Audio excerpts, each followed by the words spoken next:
The Life and Adventures of Henry Bibb, a Runaway Slave, written by himself.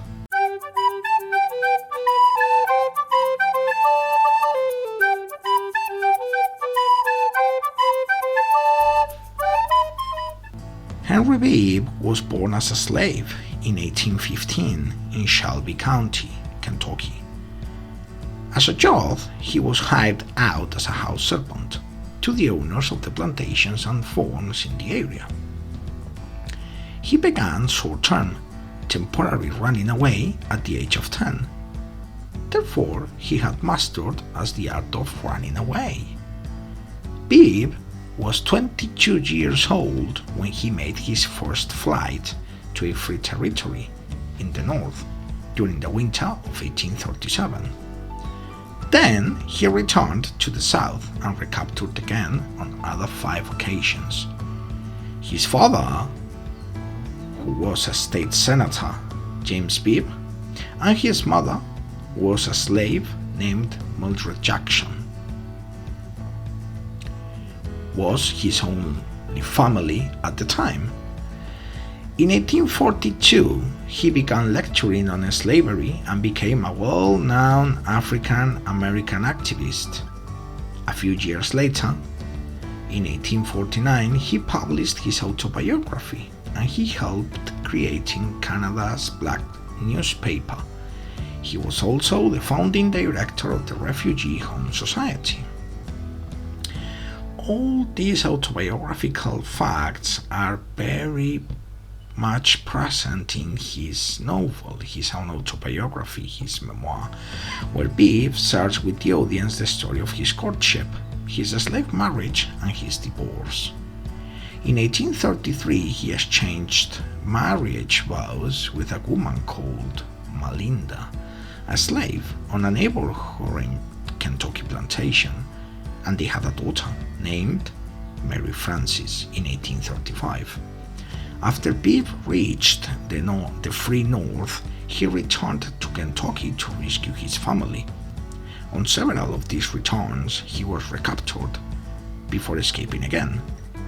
This slave family, unrecognized by law or organized religion, becomes central to the form and content of Bibb's written narrative. After one of those attempts to free his family from slavery, Bibb reports that he was sold with his wife and child to a plantation in Louisiana in 1839. At some point in the story, Bibb was separated from Melinda and Mary Frances, his daughter, and he was sold to a band of traveling gamblers. These traveling gamblers sold him to an American Indian from whom Bibb eventually escaped to the north once again. When Bibb settled in Detroit, he joined the anti-slavery movement, and he did so to raise the money necessary to purchase his wife and child and re-establish his family in freedom this time. Whilst in the north, Bibb found out that his wife, Melinda, was sold to Louisiana plantation, where he had last seen her, and for the last 3 years she had been living as the mistress of her owner. At this point, Bibb declares himself divorced from his slave wife.